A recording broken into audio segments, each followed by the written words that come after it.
Hello folks, welcome back to our channel. In the previous video, we discussed evaluating the effectiveness of corrective actions. If you missed that one, check the link below.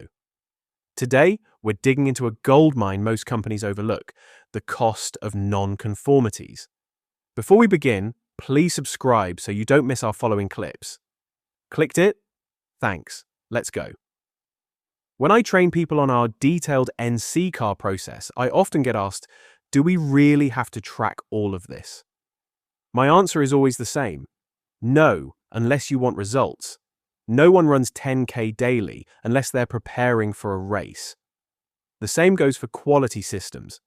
If you want performance, you need the data to drive it. As you've seen in earlier clips, every step in our NC car process includes time tracking. That wasn't just for fun. We will use time data to calculate the cost of resolving a nonconformity. Why should you care?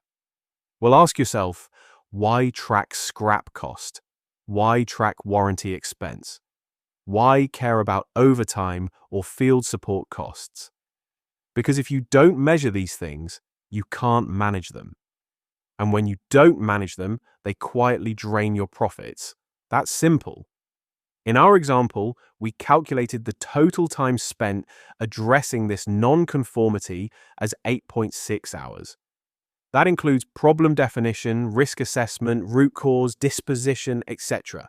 This tells us how much time our team diverted from value-added activities. But time is not money until we assign a dollar value to it. That's where employee productivity comes in. This isn't about wage rates, but how much value an employee adds to the business per hour. Employee productivity is typically calculated as annual revenue divided by the number of employees, then by hours worked per year. In our example, the average productivity was around $90 per hour, which puts the cost of this nonconformity at $776. Some folks may say, so what? We fixed the issue. But think again. If you had 10 of these in a year, that's nearly $8,000, not including scrap, warranty, lost customer trust, or overtime. It adds up fast. Now that we know how to calculate the cost, what do we do with it? The key is trend analysis. In earlier videos, we discussed tracking root cause types and the frequency of nonconformities. That's a good start, but frequency isn't enough. The number of issues doesn't reflect the business impact. We need to look at the cost per root cause. This allows us to target the most damaging problems, not just the most frequent ones. For example, a rare design error may cost us $3,000 each, while frequent training issues cost $200. Which one deserves more attention? That's the insight you gain from this approach. Actionable data. Unfortunately, most companies never do this. They spend money fixing problems and never ask what it costs them. Cost trends also support smarter planning. If you prepare for process improvements, you can justify investments based on potential savings. Without cost data, you're flying blind. This is why our NC car process includes time tracking, not for show, but to provide real data to drive real decisions.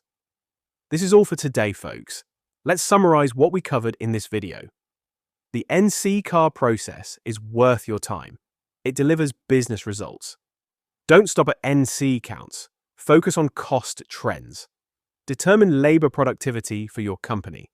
Use it to calculate the costs of NCs.